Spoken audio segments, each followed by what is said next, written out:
पारोळा तालुक्यातील सुमठाणे या लहान गावात अनिल गोविंदा सदाशिव हा तरुण राहत होता. त्याचे वडील गोविंदा खेमा सदाशिव हे वन विभागात नोकरीला होते. तो राहत असलेल्या अमळनेर आणि पारोळा परिसरात जंगल परिसराची त्याला चांगल्या प्रकारे माहिती होती. सुमारे 7 वर्षांपूर्वी त्याचे वडील वारले होते. अविवाहित अनिल याच्यासह घरात त्याचा लहान भाऊ आणि विधवा आई असे तिघे राहत होते. लफडेबाज अनिल याची ओळख एके दिवशी नजीकच्या एरंडोल तालुक्यातील माहेर वाशिन असलेल्या वैजताबाई भुई या महिलेसोबत झाली. विवाहानंतर वैजताबाई सुरत येथे सासरी गेली. वैजंताबाई अधूनमधून माहेरी येत होती. त्यावेळी तिची अनिल याच्या सोबत भेट होत असे. दोघांमध्ये एकमेकांच्या सहमतीने शरीर संबंध प्रस्थापित होत असत. शरीर सुखासह जोडीला मिळणारे पैसे या दुहेरी हेतूने ती अनिलच्या संपर्कात आली होती. एके दिवशी अनिलने तिला सुरत येथून गावी येण्यास सांगितले. त्या दृष्टीने तिने नियोजन सुरू केले. घरात कुणाला काही न सांगता 4 मे 2025 रोजी ती बसने सुरत येथून धुळे येथे येण्यास निघाली. प्रवासादरम्यान तिचा अनिल सोबत मोबाईलवर संपर्क सुरू होता. ठरल्यानुसार दिनांक 5 मे 2025 रोजी भल्या पहाटेपासून अनिल तिची धुळे बस स्थानकावर वाटच बघत होता. पहाटे 2:30 वाजण्याच्या दरम्यान ती धुळे बस स्थानकावर पोहोचली. धुळे बस स्थानकात आल्यानंतर तिने पहिला फोन हा अनिलला लावला. मी धुळे बस स्थानकात आले असून तुम्ही कुठे आहात असे तिने त्याला विचारले. तिचा फोन येतात जवळपास असलेल्या अनिल तिच्या जवळ गेला. त्यानंतर जवळच असलेल्या बाकावर दोघे बसले. पहाटे 4 वाजेपर्यंत दोघांनी एकमेकांसोबत गुलू गप्पा केल्या. या कालावधीत अनिलची पारखी नजर तिच्या अंगावरील दागिन्यावर खिळूनच होती. तिच्या अंगावरील दागिने त्याला खुणावत होते. तिच्या अंगावरील दागिने हस्तगत करणे हेच त्याचे मुख्य उद्दिष्ट होते. तत्पूर्वी तिच्या सोबत शरीर सुखाचा आनंद लुटण्याचे त्याचे नियोजन देखील होते. पहाटे 4 वाजता धुळे बस स्थानकात चोपडा या गावी जाणाऱ्या बसची उद्घोषणा झाली. या बसने वाटेत जानवे या गावी उतरून परिसरातील जंगलात सगामग करण्याचे दोघांचे नियोजन होते. त्यामुळे दोघे जण जानवे येथे जाण्यासाठी चोपडाकडे जाणाऱ्या बसमध्ये बसले. मात्र ती जलद बस आल्यामुळे ही बस लहान गावांना थांबणार नाही हे वाहकांनी प्रवाशांना अगोदरच सांगितले होते. बस वाहकासोबत चर्चा करून अनिलने अमळनेरचे तिकीट काढून जानवे या गावी बस उभी करण्याची विनंती केली. त्यानुसार पहाटे 5 वाजण्याच्या सुमारास दोघे जण जानवे या गावानजीक उतरले. पहाट होण्यापूर्वी अंधारातच दोघे पायी चालत जानवे जंगलातील झाडाझुडपात गपचूप गेले. त्या ठिकाणी उतावीळ झालेल्या दोघांनी एकमेकांच्या मर्जीने शरीर सुखाचा आनंद लुटला. शरीर सुखाचा मनसोक्त आनंद लुटल्यानंतर अनिलच्या अंगातील हैवान जागा झाला. वैजंताबाईच्या अंगावरील दागिने काढून घेण्यासाठी त्याने जवळच पडलेला लाकडी दांडका तिच्या डोक्यात हाणला. जखमी होत तडफडत तिने आपले प्राण सोडले. शरीर सुखाच्या आशेने आलेली वैजंताबाई प्राणघातक हल्ल्यात ठार झाली होती. नियतीने लिहून दिलेल्या मृत्यूच्या जागेवर ती स्वतःहून सुरत ते धुळे आणि धुळे ते जानवे असा बसने प्रवास करून पायी जानवे येथील जंगलात आली होती. वैजंताबाई मरण पावल्याची खात्री झाल्यानंतर अनिलने तिच्या कानातील सोन्याच्या बाळ्या काढून घेतल्या. याशिवाय तिच्या जवळ असलेल्या पिशवीतील रोख 30,000 रुपये काढून घेतले. रोख रक्कम आणि सोन्याच्या बाळ्या असा ऐवज घेत त्याने तिथून धूम ठोकली. अमळनेर येथील एका सराफाला त्याने त्या सोन्याच्या बाळा त्याने देऊन पैसे उधार घेणे, त्याच्याकडून शरीरसुख घेण्याची अनिलची हाव वाढतच गेली. जंगल परिसरात एकांतात महिलांचे दागिने लुटल्यानंतर त्यांच्या खुनाच्या घटनेचा कोणाला धांगपत्ता लागत नाही. या घटनेची कोणी साक्षीदार नाही. महिला आपल्याला प्रतिकार करू शकत नाही आणि आपण कधी पकडले जाणार नाही असा त्याचा समज झाल्याने त्याचे धाडस देखील वाढले. त्यानंतर काही दिवस निघून गेले. दरम्यानच्या कालावधीत सुरत येथून कोणाला काही न सांगता घराबाहेर पडलेल्या वैजंताबाईचा शोध तिचे नातेवाईक घेऊ लागले. बरीच वाट बघून आणि शोध घेऊनही ती घरी परत आली नसल्यामुळे तिचा मुलगा गणेश भोई याने सुरत येथील बाजार पोलीस स्टेशनला ती बेपत्ता झाल्याबाबत तक्रार दिली. त्या तक्रारीच्या आधारे 17 मे 2025 रोजी बाजार पोलीस स्टेशनला वैजंताबाई बेपत्ता झाल्या प्रकरणी मिसिंग फिर्याद दाखल करण्यात आली. या मिसिंगचा तपास सुरत येथील चौक बाजार पोलीस करत होते. वैजंताबाईचा मृतदेह जळगाव जिल्ह्यातील अमळनेर तालुक्यातील जंगल परिसरात निर्मनुष्य जागी पडून होता. त्याकडे बरेच दिवस कुणाचे लक्ष गेले नाही. दरम्यानच्या कालावधीत आपला खून पचला अशा अविर्भात उजळ माथ्याने अनिल सदाशिव वावरत होता. त्याचे धाडस हळूहळू वाढतच होते. अनिल याची अमळनेर शहरात भिक्षा मागणारी ओळखीची एक महिला होती. शहनाजबी इक्बाल शेख असे त्या 40 वर्ष वयाच्या भिक्षिकरी महिलेचे नाव होते. भिक्षा मागून ती स्वतःचा उदरनिर्वाह करत होती. ती भिक्षा मागणारी पहिली महिला, तर तिने 70,000 रुपये गाठीशी जमा देखील केलेले होते. दुर्भाग्याची गोष्ट म्हणजे तिने ते 70,000 रुपये अनिल याला उधार दिले होते. गोड बोलून घेतलेले 70,000 तो तिला देत नव्हता. तिला तिचे पैसे देण्यात अनिल टाळाटाळ करत वेळ मारून येत होता. उधार दिलेले 70,000 रुपये परत मिळण्यासाठी तिचा अनिलकडे तगादा सुरू होता. तिच्या तगाद्यापासून सुटका करण्यासाठी त्याने तिचा नेहमीचा फॉर्म्युला वापरण्याचे मनाशी ठरवले. तिचे पैसे परत देण्याच्या बहाण्याने तिला जंगलात सगामगासाठी घेऊन जायचे आणि तेथे तिचा खून करायचा असे त्याने मनाशी निश्चित केले. त्याने गोड बोलून तिला म्हटले की मी तुला तुझे पैसे परत देतो, तू माझ्यासोबत जंगलात चल, आपल्याला आपले पैसे परत मिळतील. या आशेने ती त्याच्यासोबत जंगलात जाण्यास तयार झाली. दिनांक 19 जून 2025 रोजी भर दुपारी तो तिला मोटरसायकलवर बसवून पैसे देण्याच्या बहाण्याने लांब जंगलात घेऊन गेला. त्याचवेळी त्याच्या एका परिचिताने दोघांना मोटरसायकलवरून डबल सीट जाताना पाहिले. अनिल याला तो इसम चांगल्या प्रकारे ओळखत होता.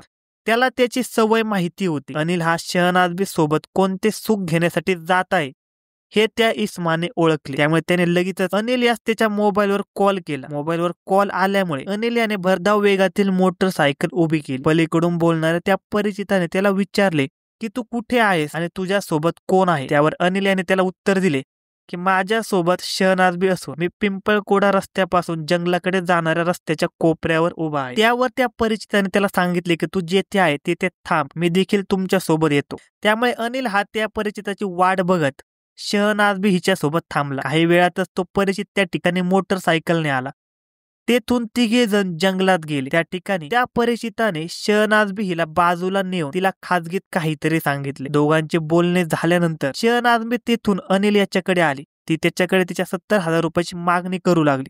तू मला माझे 70,000 रुपये दिले नाही तर मी तुझ्या विरुद्ध बलात्काराचा गुन्हा दाखल करेन अशी ती त्याला म्हणू लागली. तिचे बोलणे ऐकून अनिलच्या रागाचा पारा चढला. त्याने जवळच असलेला लाकडी दांडका उचलून शहनाजबीच्या डोक्यात मारला. त्यात ती मोठ्या प्रमाणात जखमी झाली. तिच्या डोक्यातून रक्त येऊ लागले. अनिल संतापलेला बघून ती जखमी अवस्थेत आपला जीव मुठीत धरून सायरा वैरा पळत सुटली. तिच्याप्रमाणेच अनिलच्या ओळखीचा जंगलात आलेला तो परिचितही घाबरला. तो पळून जात असलेल्या शहनाजबीला मोटरसायकलवर बसून निघून गेला. त्यानंतर काही दिवस शहनाजबीने दवाखान्यात वैद्यकीय उपचार घेतले. दिनांक 27 जून रोजी तिला दवाखान्यातून सुट्टी मिळाली. त्यानंतर तिने तिच्यावर झालेल्या प्राणघातक हल्ल्याप्रकरणी पोलीस स्टेशनला गुन्हा नोंद केला. जखमी शहनाजबी वैद्यकीय उपचारानंतर बरी झाली. तिचे दैव बलवत्तर होते म्हणून ती अनिलच्या तावडीतून वाचली आणि जिवंत राहील. 70,000 रुपये परत मिळण्याच्या आशेने ती अनिल सोबत जात होती. ज्याप्रमाणे अनिलने शहनाजबी हिच्याकडून 70,000 रुपये उधार घेतले होते त्याप्रमाणे त्याने पारोळा तालुक्यातील उंदीरखेडा येथील शोभाबाई रघुनाथ कोळी या महिलेकडून 30,000 रुपये उधार घेतले होते. शोभाबाई ही महिला पारोळा शहरात विविध ठिकाणी झाडू पोछा करून आपला उदरनिर्वाह करत होती. ती अनिलला 30,000 रुपये उधार देऊन फसली होती. ती तिचे 30,000 रुपये घेण्यासाठी अनिलकडे तगादा लावत होती. तिच्यापासून सुटका करून घेण्यासाठी तिच्या अंगावरील दागिने गायब करण्यासाठी तिचा खून करण्याचे त्याने नियोजन केले. सूरतच्या वैजंताबाईचा त्याने केलेला पहिला खून अजून उघड झाला नव्हता. अमळनेरच्या शहनाजबी हिचा दुसरा खून होण्यापूर्वी ती जखमी अवस्थेत पळून जाण्यात यशस्वी झाली होती. त्यामुळे ती वाचली होती. आता पारोळा येथील शोभाबाईचा खून करून तिच्या अंगावरील दागिने ओरबडण्याचा त्याचा विचार होता. असे केल्यामुळे तिच्या तगाद्यापासून आपली सुटका होईल असे त्याला वाटत होते. शहनाजबीला जखमी केल्यानंतर 6 दिवसांनी दिनांक 24 जून 2025 रोजी अनिल याने शोभाबाई सोबत संपर्क साधला. तो तिच्याशी गोड बोलू लागला. तिचे 30,000 रुपये परत देण्याचे आमिष दाखवत गोड बोलून तो तिला मोटरसायकलने पारोळा तालुक्यातील सुमठाणे शिवार परिसरातील जंगलात घेऊन गेला. सुमठाणे शिवारातील जंगलात दोघांनी आनंद घेतल्यानंतर त्याने तिच्या डोक्यात दगड घालून तिला मोठ्या प्रमाणात जखमी केले. दगडाच्या घावात शोभाबाई जखमी झाली. रक्ताच्या थारोळ्या जमिनीवर कोसळली. शोभाबाई मरण पावल्याची खात्री झाल्यानंतर त्याने तिच्या अंगावरील सोन्याचे दागिने काढून घेतले. तिचा चेहरा प्लॅस्टिकच्या गोणीने बांधून त्याने दागिन्यासह तिथून पळून गेला. ते दागिने त्याने अमळनेर येथील एका सराफाला 90,000 रुपयात विक्री केले. अमळनेर तालुक्यातील जंगलात वैजंताबाईच्या खुनाप्रमाणे पारोळ्या तालुक्यातील जंगलात शोभाबाईचा खुनाचा गुन्हा पचणार असे त्याला वाटत होते. अमळनेर तालुक्यातील जानवी शिवारातील वैजंताबाईच्या खुनाला जवळपास 1 महिना झाला तरी त्याचा कुणाला धांगपत्ता लागला नाही. तिचा मृतदेह तसाच पडून असल्यामुळे तो कुजत होता. 1 महिन्याच्या कालावधीनंतर अनिल याने पारोळा तालुक्यातील जंगलात शोभाबाईचा दुसरा खून केला. मात्र या खुनाची लगेच दुसऱ्या दिवशी वाच्यता झाली. 25 जून 2025 रोजी सुमठाणे शिवारातील वन विभागाच्या जंगलात काही गुराख्यांच्या शोभाबाईचा मृतदेह आढळून आला. त्यांच्या दृष्टीने तो मृतदेह अनोळखी महिलेचा होता. मृतदेहाची दुर्गंधी परिसरात पसरली होती. त्या गुराख्यांनी या मृतदेहाची खबर सुमठाणे गावचे पोलीस पाटील यांना दिली. याबाबत कळवले. या घटनेची माहिती पारोळा पोलीस स्टेशनचे पोलीस निरीक्षक यांना देखील करण्यात आली. या घटनेची माहिती मिळताच पोलीस निरीक्षक व पोलीस टीम ही घटनास्थळी रवाना झाली. घटनास्थळी वन विभागाच्या निर्मनुष्य जागी जाईपर्यंत बरीच रात्र झाली. वाटेत पोलीस पाटलांना सोबत घेण्यात आले.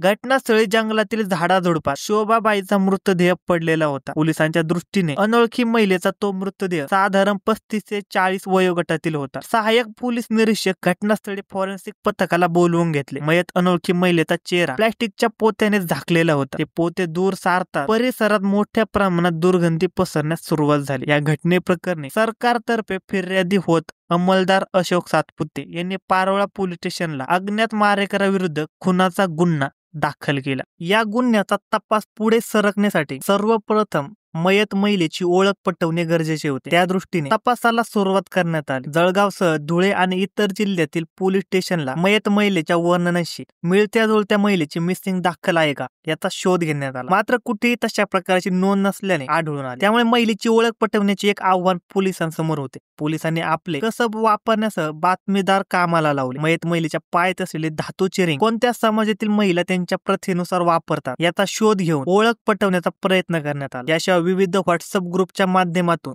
मयत महिलेसह तिच्या अंगावरील कपडे, तिच्या अंगावरील गोंधन, कानातील रिंग आदींची माहिती प्रसारित करून ओळख पटवण्याचा प्रयत्न करण्यात आला. याशिवाय मयत महिलेच्या हातातील हिरव्या काचेच्या बांगड्या व नारंगी पिवळा धागा बघता ती घटनेपूर्वी कोणत्या तरी मंदिरात दर्शनासाठी जाऊन आली असावी असा अंदाज व्यक्त करण्यात आला. तिच्या हातातील बांगड्या आणि धागा कोणत्या मंदिर परिसरात विक्री होतो त्याची ओळख पटवण्याकामी माहिती घेण्यात आली. याशिवाय परिसरातील सीसीटीव्ही फुटेजची मदत घेण्यात आली. तसेच घटनास्थळ परिसरातील मोबाईलचा डमडाटा संकलित करण्यात आला. मात्र महिलेची ओळख काही पटत नव्हती. सर्व बाजूने महिलेची ओळख पटवण्याचा प्रयत्न सुरू असताना पारोळा तालुक्यातील उंदेरखेडे या गावी राहणारे शोभाबाई रघुनाथ कोळी ही 48 वर्ष वयोगटातील महिला बेपत्ता झाल्याची कुणकुण पारोळा पोलिसांना लागली. या गाव परिसरातील गावकऱ्यांमध्ये हीच चर्चा सुरू होती. हाच धागा पकडून पुढील तपासाला दिशा देण्यात आली. घटना उघडकीस आल्यानंतर 3 दिवसांनी 28 जून रोजी दोन इसम पोलीस स्टेशनला आले. त्यातील गोपाल रघुनाथ कोळी या उंदेरखेडा येथील तरुणाने पोलीस निरीक्षक यांना सांगितले की मी तुमची शोधपत्रिका वाचली असून त्यातील नमूद महिलेचे वर्णन हे माझे बेपत्ता आईच्या वर्णनासोबत मिळते जुळते आहे. माझी आई शोभाबाई रघुनाथ कोळी ही पारोळा शहरात विविध ठिकाणी घरकाम, धुनी भांडी, झाडू पोछा करण्यासाठी जाते. मी गेल्या काही दिवसांपासून वैद्यकीय उपचारासाठी गुजरात राज्यात गेलो होतो. तेथून घरी परत आल्यावर मला माझी आई शोभाबाई बेपत्ता असल्याची माहिती मिळाली. आपण प्रसारित केलेल्या शोधपत्रिकेतील महिलेचा फोटो आणि मृतदेह मला दाखवल्यास मी ओळखू शकतो. त्याच्या म्हणण्यानुसार त्याला मयत महिलेचा फोटो आणि मृतदेह दाखवला असता त्याने तो ओळखला. मयत महिला ही त्याची आई शोभाबाई रघुनाथ कोळी हीच होती. अशा प्रकारे मयत महिलेची ओळख पटली आणि तपासाचा निम्मा भार कमी झाला. मात्र असे असले तरी तिची हत्या कुणी केली, कशासाठी केली हा महत्वाचा शोध घेण्याचे काम आता सुरू झाले. मयत महिला शोभाबाई वापरत असलेल्या मोबाईल क्रमांकाचा डेटा स्थानिक गुन्हे शाखेच्या मदतीने संकलित करण्यात आला. तिच्या मोबाईलचे सर्वाधिक कॉल सुमठाणे गावातील अनिल गोविंदा सदाशिव या तरुणासोबत झाले असल्याची माहिती तपासात पुढे आली. त्यामुळे संशयाची सुई आता अनिल सदाशिव या तरुणावर स्थिर झाली. स्थानिक गुन्हे शाखा आणि पारोळा पोलीस स्टेशनचे संयुक्त हे सुमठाणे गावात गेले. मात्र तो गावातून फरार झाला असल्यामुळे त्याच्यावरील पोलिसांना संशय अजूनच बळावला. पारोळा पोलिसांसह स्थानिक गुन्हे शाखेचे पथक याच्या मागावर रवाना झाले होते. दरम्यानच्या कालावधीत अनिल सदाशिव यांनी आपल्याला प्राणघातक केलं असल्याची तक्रार अमळनेर येथील भिक्षा मागणाऱ्या शहनाजबी इक्बाल या महिलेने अमळनेर पोलीस स्टेशनला केली. आपण अनिल सदाशिव यास उधार दिलेले 70,000 रुपये मागितले असता त्याने आपल्याला जंगलात नेऊन प्राणघातक हल्ला केल्याचे तिने तक्रारीत नमूद केले. तिने दिलेल्या फिर्यादीनुसार अमळनेर पोलीस स्टेशनला अनिल सदाशिव याच्या विरुद्ध खुनाचा प्रयत्न केल्याप्रकरणी गुन्हा दाखल करण्यात आला. अमळनेर पोलीस स्टेशनचे गुन्हे शोध पथकही फरार अनिल सदाशिव याच्या मागावर होते. 28 जून 2025च्या मध्यरात्री धुळे तालुक्याच्या जापी शितानी गावाच्या रस्त्यावर अनिल सदाशिव यास पोलीस पथकाने ताब्यात घेत पारोळा पोलीस स्टेशनला आणले. पोलीस कोठडी दरम्यान त्याने शोभाबाईचा खून केल्याची कबुली पारोळा पोलीस स्टेशनचे तत्कालीन पोलीस निरीक्षक यांना दिली. अनिल सदाशिव पारोळा पोलिसांच्या तावडीत येण्याच्या 6 दिवसांपूर्वी 23 जुलै 2025 रोजी अमळनेर तालुक्यातील जानवे या गावचे पोलीस पाटील विलास धोंडू पाटील यांनी अमळनेर पोलीस स्टेशनला एका अनोळखी महिलेच्या मृतदेहाची माहिती दिली. जानवे शिवारातील जंगलात एका अनोळखी महिलेचा मृतदेह पडलेला असून त्याची दुर्गंधी परिसरात पसरली असल्याची त्यांनी माहिती दिली. खूप दिवसापासून मृतदेह पडलेला असल्यामुळे मृतदेह कुजण्यास सुरुवात झाली होती. अमळनेर पोलीस स्टेशनचे पोलीस निरीक्षक यांनी आपल्या सहकार्याच्या मदतीने घटनास्थळ गाठत पुढील कारवाई सुरू केली. सुरुवातीला या प्रकाराने अकस्मात मृत्यूची नोंद घेण्यात आली. डीवायएसपी विनायक कोते यांच्या मार्गदर्शनाखाली अधिक तपास सुरू करण्यात आला. घटनास्थळावर पोलीस पथकाला एक आधार कार्ड मिळून आले. ते आधार कार्ड वैजयंताबाई भगवान भोई या नावाने जारी केले होते. त्यावर वैजयंताबाई या महिलेची जन्मतारीख, सुरत येथील पत्ता, मोबाईल क्रमांक आदी तपशील होता. सुरत येथील कतरगाम दरवाजा कुबेरनगर असा त्याच्यावर पत्ता होता. मृतदेहाचे लांब केस, जवळच पडलेली पर्स, कपाळावर टिकली